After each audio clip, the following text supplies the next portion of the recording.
Kapila is the former Director for Emergency Response at the WHO. He's now Professor Emeritus of Global Health and Humanitarian Affairs at the University of Manchester.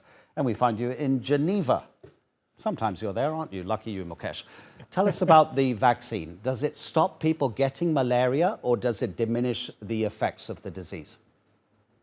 It stops people getting malaria in about 70 to 80% of the cases. And if you get it, the disease is less risky. It's a bit like COVID. The COVID vaccine didn't stop you from getting COVID all the time, but if you got COVID, you didn't die from it. And malaria vaccine seems to have a similar impact. Has this particular vaccine been given the final approval for widespread global use by the WHO? And also, what about the financing? Is that in place?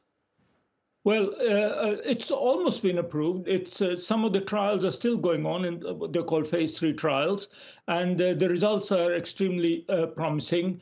And considering the urgency of the matter, with 250 million cases a year, I'm sure this is being accelerated to global rollout as soon as possible. Now, financing is a more difficult issue. The vaccine has to be cost-effective, affordable for national health budgets. It'll obviously have to be provided free, like other public health vaccines.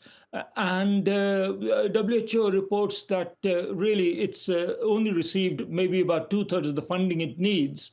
So a lot more can be done. We're not talking about a lot of money. I think $7 or $8 billion a year would do the job of bringing this condition under control.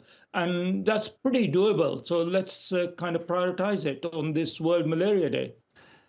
Without blinding us with science, Mukesh, why has it taken 30 years? Is there something very particular about malaria that makes it more difficult to make such efficient vaccines? I believe this one has an efficacy rate of at least 70%. Yeah. Well, I think mosquitoes and malaria, they are pretty clever creatures. And malaria is as old as humanity. In other words, it's evolved alongside us. And over the millennia, it has adapted, and we have adapted to each other.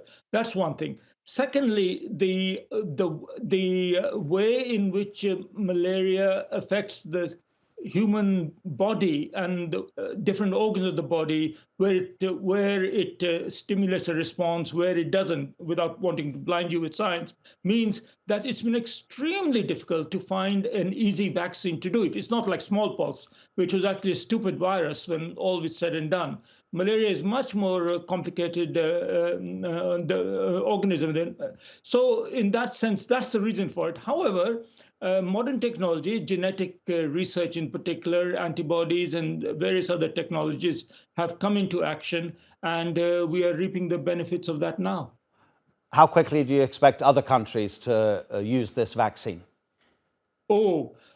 I think as we have known with other vaccines recently, COVID being the obvious example, a lot depends on supply. So if this latest Oxford vaccine, and of course, as an Oxford graduate, I'm very happy to see another product from Oxford. It's a question of how the intellectual property of that is shared amongst nations. And, as 95% of the disease is in Africa, as you mentioned, it's only right that African manufacturers should be first in the queue to make it on the continent closer to where the problem is. And I think that's where the effort in global solidarity will have to come next, to ensure that no African child, as a priority, and then no child elsewhere, dies from this preventable and treatable condition. Mukesh, thank you so much indeed. Mukesh Kapila speaking to us from Geneva. Take care.